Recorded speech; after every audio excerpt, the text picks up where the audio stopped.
The day I learned my family's biggest secret, I did not scream. I did not cry. I just sat there. My hands were resting on the kitchen table, the same table where we had eaten Sunday dinners for years, the same table where birthday cakes were cut, where apologies were made, where laughter once filled the air. And suddenly, that table felt like it belonged to strangers. It was my sister who told me. She did not look me in the eye when she said it. "There's something you should have known a long time ago."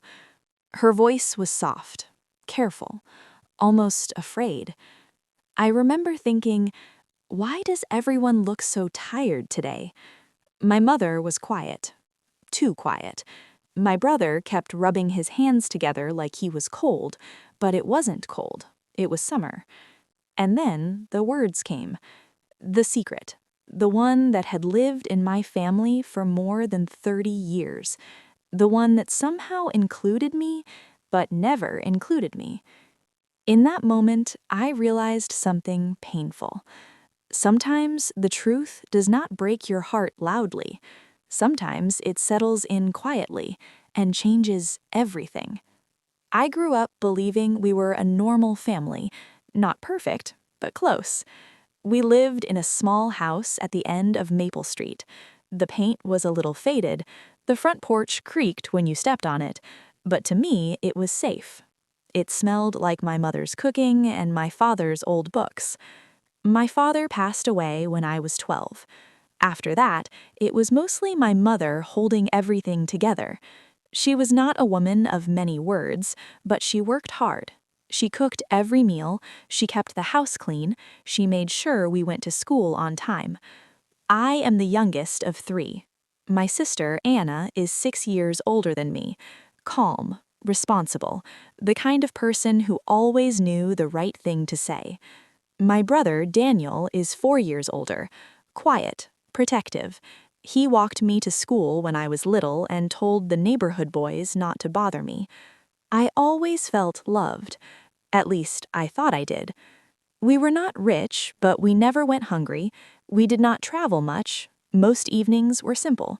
Dinner at 6, dishes by 7, television together until 9. There was comfort in that routine. After my father died, my mother became even more careful, more watchful. She held on to us tightly, maybe too tightly. Sometimes I would wake up at night and see the light on in the kitchen.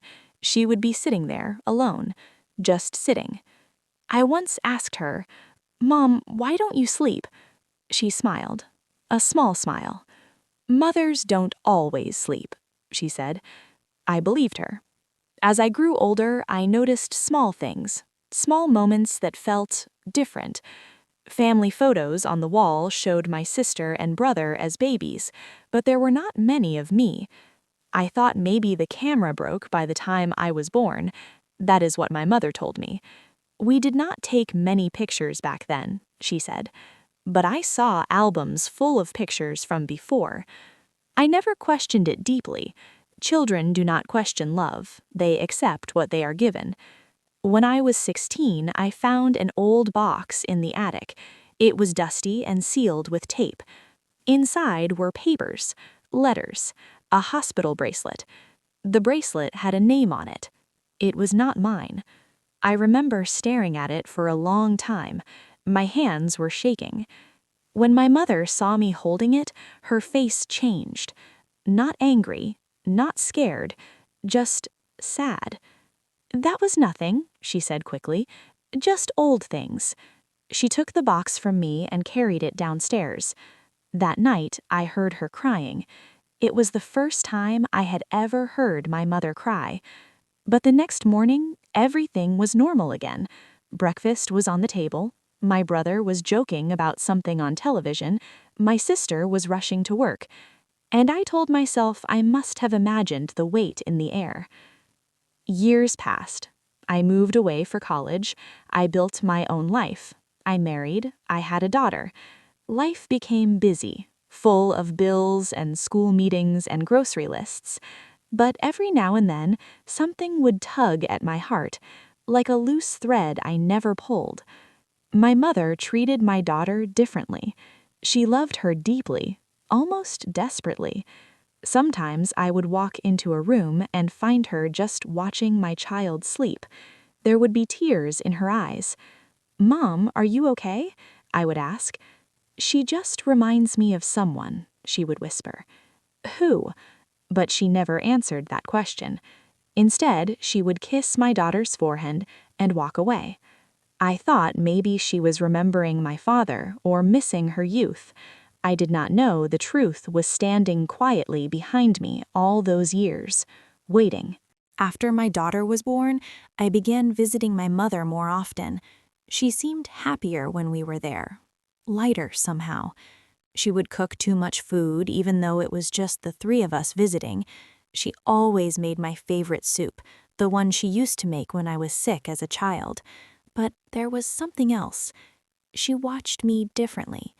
Not like a mother watching her child, more like someone studying a memory. One afternoon, I walked into the living room and found her holding my daughter's tiny hand. She was crying quietly. "Mom?" I asked gently. She wiped her face quickly. "I'm just emotional." "About what?" She looked at my daughter again before answering. "Time passes so fast," she said. That was all. I did not push her. I never did. Looking back now, I think she wanted to tell me many times. I think the truth sat on her tongue more than once, but something stopped her. Maybe fear. Maybe shame. Maybe love. My sister Anna started acting differently too. She began calling me more often, asking about small things, checking in. At first, I thought she was just being caring, but sometimes she would pause in the middle of a sentence, like she wanted to say something else. "Do you ever feel," she once began. "Feel what?" I asked. She cleared her throat. "Nothing, I'm just tired." My brother Daniel avoided certain topics completely. If I ever mentioned childhood memories, he would nod but not add much. One evening, during a family dinner, I brought up the attic. "Do you remember that old box up there?" I asked casually. The room went quiet. Anna put her fork down slowly. Daniel looked at my mother. "What box?" Daniel said. "The one with old hospital papers," I replied. My mother stood up too quickly. "I think the tea is boiling," she said, even though there was no tea on the stove. She left the room. I felt something shift that night, like a thin wall between us had cracked. I told myself I was imagining things. Families have strange moments. Every family has quiet corners. Not everything means something. Still, I began remembering things differently.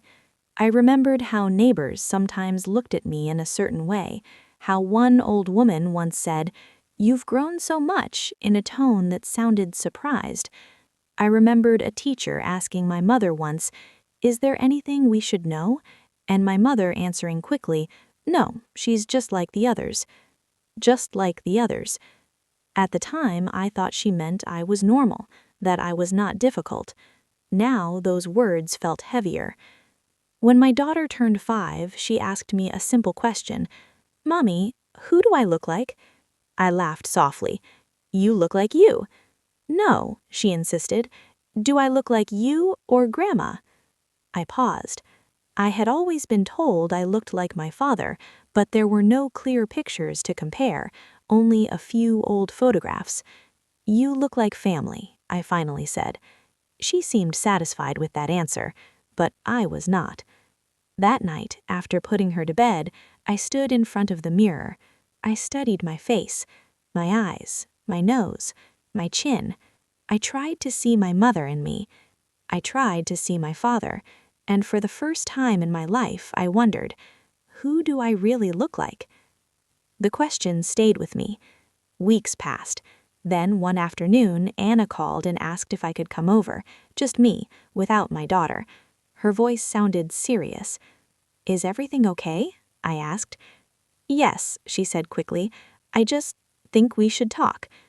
"About what?" She did not answer that part. When I arrived at my mother's house, Daniel's car was already there. That surprised me. We did not usually gather in the middle of the week, not without a birthday or holiday. The air felt heavy when I stepped inside. My mother was sitting at the kitchen table. Anna stood by the window. Daniel leaned against the counter.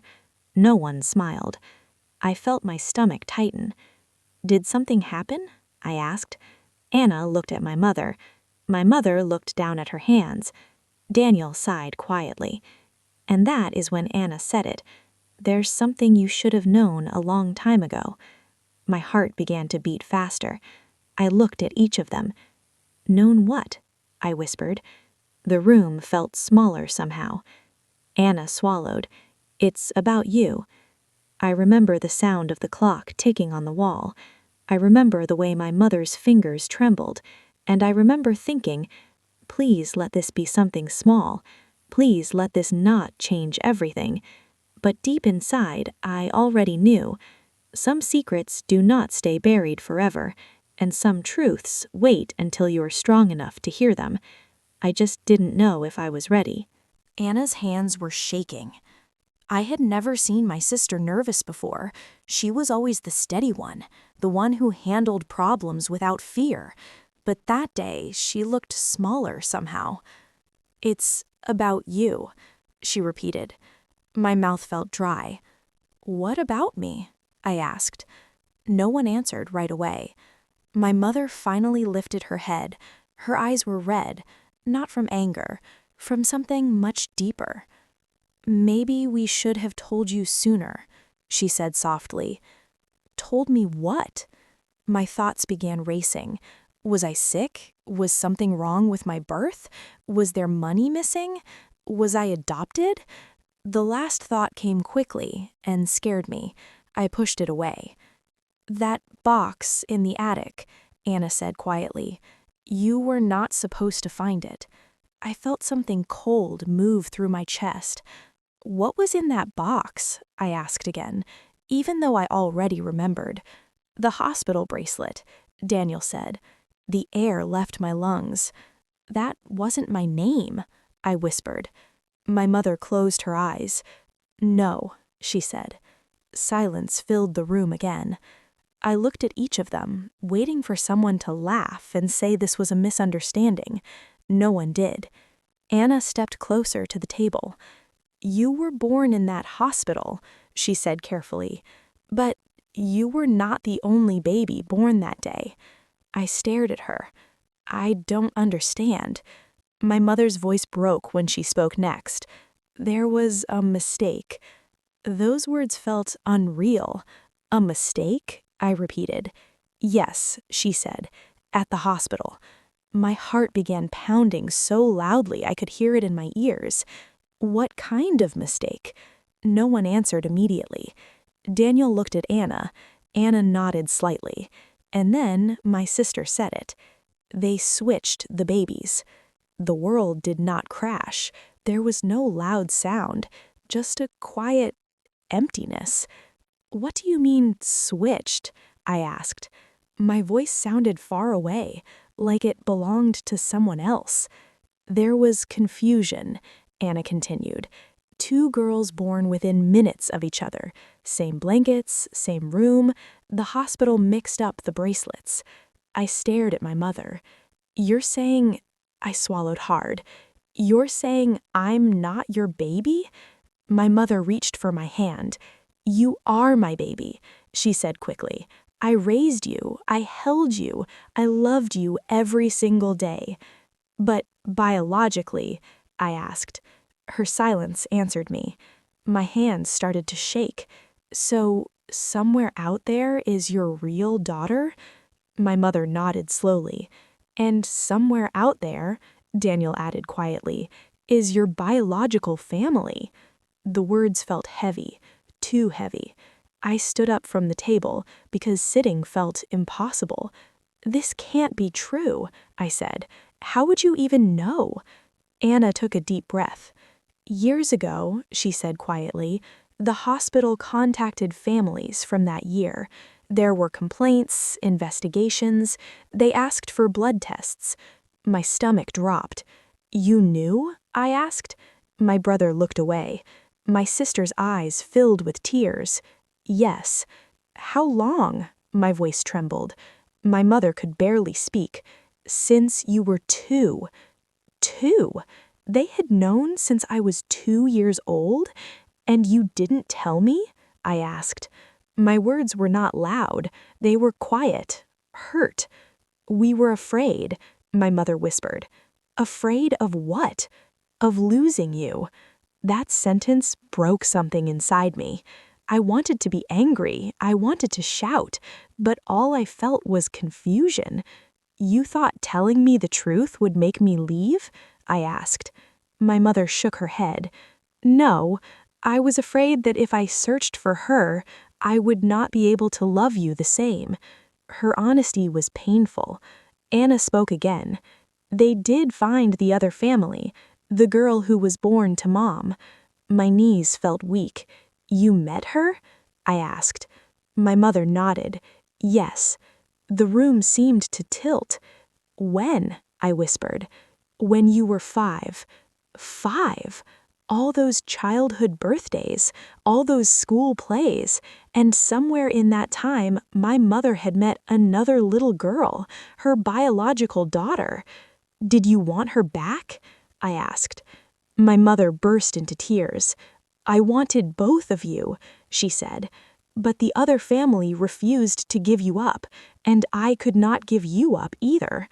So they made a choice, not to exchange, not to fight, but to stay silent." "Does she know about me?" I asked. Anna nodded slowly. "She found out when she was older. She wanted to meet you." My heart skipped. "She did?" "Yes." "And?" My brother answered this time. "Mom said no." I looked at my mother. "Why?" She looked at me the way she used to when I was sick as a child. "Because she was afraid." She said softly, "I thought if I met her, you would see what you were missing." I felt tears slide down my face.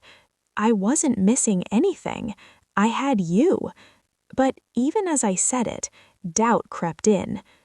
Who was I? Where did I come from? Why did I never feel completely like I belonged? All those small moments from childhood rushed back. The missing photos, the strange looks, the quiet tears at night. It all made sense now. And yet, nothing made sense at all. "So, what now?" I asked. No one had an answer. The secret had been living inside this family for more than 30 years, and now it was sitting on the kitchen table between us, raw, unavoidable. I realized something in that moment. The secret was not just about blood, it was about fear, about love, about a mother who was terrified of losing a child twice. But knowing that did not make the pain disappear. I looked at my mother. "Do you regret it?" I asked gently. She shook her head immediately. "Never loving you," she said. "Never." She paused. "But I regret not trusting you with the truth." Her honesty hurt, but it also felt real. For the first time in my life, I understood the sadness in her eyes. It was not just guilt alone. It was grief. Grief for a life that could have been different. Grief for 2 daughters who were never meant to be separated. And now, standing there in that quiet kitchen, I felt something else too. A question that had waited my whole life. Do I want to meet her? No one spoke after that question settled in the air. Do I want to meet her? The room felt fragile, like one wrong word could shatter what was left of us. My mother looked terrified. Not angry, not defensive, just afraid. "I will understand if you want to," she said quietly. "I won't stop you this time." This time. That hurt more than I expected. "You already stopped me once," I replied gently. She nodded. Tears slipped down her cheeks. "I thought I was protecting you." I took a slow breath. "Maybe you were protecting yourself." She did not argue with that. Anna stepped closer to me. She still lives nearby, she said softly. Her name is Claire. Claire. The name felt strange in my mind, familiar but not mine. Does she look like me? I asked. Anna gave a small, sad smile. Yes. My heart tightened. Daniel handed me a glass of water. My hands were still shaking. She's married, he added. She has a son. A son. So somewhere in this same city lived a woman who shared my blood, a woman who had grown up in a different house, with different parents, different memories, different stories. I thought about my childhood bedroom, the light pink walls, the shelf of old books, the cracked window that whistled in winter. She had never seen that room, and I had never seen hers. How long has she known? I asked. Since she was 18, Anna said. She asked questions. The hospital confirmed it. And she wanted to meet me? Yes. And you said no, I whispered, looking at my mother. My mother covered her face with her hands. I was selfish, she said quietly. I was so afraid that if you met her, you would see something missing in us. I walked slowly to the window. Outside, everything looked normal. Cars passing, a neighbor watering plants. The world did not know that mine had just shifted. I don't feel missing, I said after a long pause. But that was not entirely true. There had always been something, a small space inside me that I could never explain. Now I knew what it was. I think I need to meet her, I finally said. The words felt heavy but clear. My mother closed her eyes. She nodded slowly. If that is what you want. I turned back to her. It doesn't mean I'm leaving, I said. She looked up at me quickly. You are my mother. You raised me. You stayed up at night when I was sick. You packed my school lunches. You held me when I cried. My voice broke. That doesn't disappear. She reached for my hand again. I don't deserve you, she whispered. I squeezed her hand gently. This is not about deserving, it's about truth. That night, I went home and sat on the edge of my bed for a long time. My husband listened quietly as I told him everything. He did not interrupt. When I finished, he asked only one question. How do you feel? I thought carefully. I feel like I've been living someone else's story, I said slowly, and now I have to read the first chapter again. He took my hand. Whatever you decide, I'm here.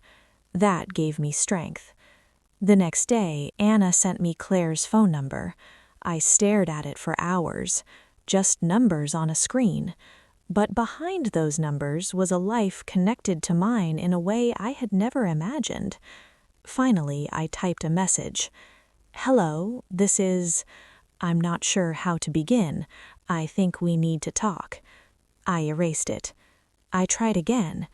Hi, Claire. I was told we were born on the same day. I would like to meet if you are open to it. My finger hovered over the screen. Then I pressed send. The waiting was harder than I expected. Every sound made my heart jump. Every vibration of my phone felt too loud. When her reply finally came, my hands trembled. I've been waiting for this message for years. I read it again and again. There was no anger in her words, no blame, only something that felt like relief. We agreed to meet at a small cafe halfway between our homes, neutral ground. The morning of the meeting, I stood in front of the mirror again.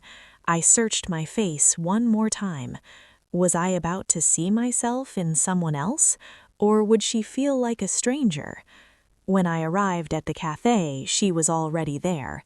I knew it was her immediately, not because we looked exactly alike, but because something inside me recognized her.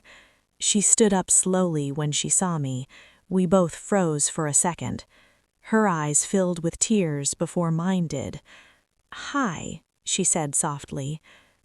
"Hi," I replied. We sat down across from each other. For a moment, neither of us knew where to begin. "I don't want to take anything from you," she said gently. "I just wanted to know you." Her voice sounded like mine, softer maybe, but similar. "I don't want to replace anyone either," I replied. She nodded. "I love the parents who raised me. They are my family." "I love mine too," I replied, and somehow that made everything feel safer. We talked for hours, about small things at first, childhood memories, favorite foods, the way we both hated loud noises, the fact that we both loved reading in quiet corners. There were similarities, but there were differences too. She grew up near the ocean, I grew up near fields. She learned piano, I learned to cook. Two different lives, one shared beginning. At one point, she reached across the table. "I used to imagine what you were like," she admitted. "I wondered if you were happy." I swallowed hard. "I was," I said honestly. "I just didn't know why I sometimes felt slightly out of place." She nodded. "I felt that too." We both laughed softly at that, not because it was funny, but because it was strangely comforting. When we finally stood to leave, she hugged me. The hug was gentle, not dramatic, not overwhelming, just two women trying to understand a history that had never been explained. As I walked back to my car, I realized something important. Meeting her did not erase my childhood. It did not replace my mother. It did not take away the love I had known. It simply added a new layer to my story. But I also knew something else. The hardest conversation was still waiting for me at home. My mother. Because now it was no longer about a secret. It was about forgiveness. When I pulled into my driveway, I sat in the car for a long time. The meeting had not been loud or dramatic. There were no raised voices, no accusations, just quiet conversation and careful smiles. But inside me, everything felt different. Not broken, just rearranged. I walked into the house slowly. My husband looked up from the couch. "Well?" he asked gently. I sat beside him. "She's kind," I said. "She's normal. She's human." He smiled softly. "That's good." I nodded, but my thoughts were already somewhere else, at my mother's house. That evening I drove there alone. The sun was beginning to set. The same porch creaked as I stepped onto it. For a moment, I felt like a child again, coming home after school. My mother opened the door before I knocked. She must have been waiting. "Did you see her?" she asked quietly. "Yes." She stepped aside and let me in. We sat at the kitchen table again, the same table where the secret had been spoken. But this time it felt different. "Is she—" My mother could not finish her sentence. "She's good," I said. "She has a warm smile. She speaks softly." My mother's eyes filled with tears. "She looks like you," I added. That made her cry. "I see myself in both of you," she whispered, "and that is what breaks my heart." I reached across the table. "Why didn't you trust me?" I asked gently. She took a long time to answer. "I grew up losing things," she said finally. "My own mother died when I was young. My father was distant. I always felt alone." She paused. "When the hospital told me there had been a mistake, I felt like the ground disappeared under me." I listened quietly. "They gave me a choice," she continued. "We could exchange you, or we could leave things as they were. And you chose to keep me," I said. "Yes," she answered without hesitation. "The moment I held you, you were mine." Her voice was steady now. "I had already loved you for 2 years. I could not undo that." I felt tears again. "But you met her," I said softly. She nodded. "I needed to see her once, to know she was safe. And then you closed the door," I said. "Yes." "Why?" She looked at me with so much honesty that it hurt. "Because I was afraid if I let both of you in, I would lose both." The fear in her voice was real. I understood it now. Not as a child, but as a mother. If someone had told me my daughter might not be mine, I do not know how I would have survived it. I was wrong, she said quietly. I should have told you when you were old enough to understand. Yes, I agreed softly. Silence filled the room again, but this silence was not heavy. It was thoughtful. I don't feel like I lost you, she said carefully. Do you feel like you lost me? I shook my head. No, I answered honestly. I feel like I found something, but I didn't lose you. She covered her mouth, trying not to cry again. You are still my mother, I continued. Nothing changes the nights you stayed awake when I had a fever. Nothing changes the way you packed my lunch every day. Love is not erased by blood. She stood up slowly and walked around the table. Then she wrapped her arms around me. The hug was tight, not desperate, not fearful, just grateful. I'm sorry, she whispered into my hair. I know, I replied. For the first time since learning the truth, I felt something settle inside me, not complete peace, but the beginning of it. Over the next few weeks, things moved slowly. Claire and I met again and again. We introduced our children. They played together like they had known each other forever. There was no jealousy between us, no competition, just curiosity. One afternoon, Claire said something that stayed with me. I don't think we were meant to switch back, she said gently. I think we were meant to learn something from this. What do you think we were meant to learn? I asked. She smiled softly. That love is not only biology. I thought about that later. Love is not only biology, it is time, it is sacrifice, it is choice. My mother had chosen me every single day, and Claire's parents had chosen her every single day. No one was stolen, no one was replaced. We were simply two stories that began in the wrong arms and grew in the right hearts. Of course, there were hard moments too. Sometimes I would look at old photographs and feel sadness for the years we missed. Sometimes my mother would grow quiet when Claire visited. But we did not hide anymore. We spoke openly. We asked questions. We shared memories. The secret no longer lived in the shadows. It sat in the center of the room and slowly lost its power. One evening, my daughter asked me something again. Mommy, who do I look like? This time, I smiled differently. You look like many people. You carry pieces of many stories. She seemed happy with that answer, and so was I. I had spent years wondering why I sometimes felt slightly out of place. Now I understood. It was not that I didn't belong, it was that my story had more chapters than I knew, and that did not make it broken, it made it bigger. Months passed. Not quickly, not slowly, just steadily. Life began to settle into a new shape. Claire and I did not try to force anything. We did not suddenly call each other sister. We did not pretend we shared the same childhood. We simply showed up. Coffee sometimes, a walk in the park, children's birthdays. Small steps. That made it real. The first time Claire came to my mother's house, I could feel the tension in the air. Not anger, just uncertainty. My mother opened the door and froze for a second. They looked at each other quietly. Two faces connected by blood. Two lives separated by choice. Hello, Claire said softly. My mother's lips trembled. Hello. That was all at first. We sat in the living room. My daughter and Claire's son played on the floor with old wooden blocks that once belonged to Daniel.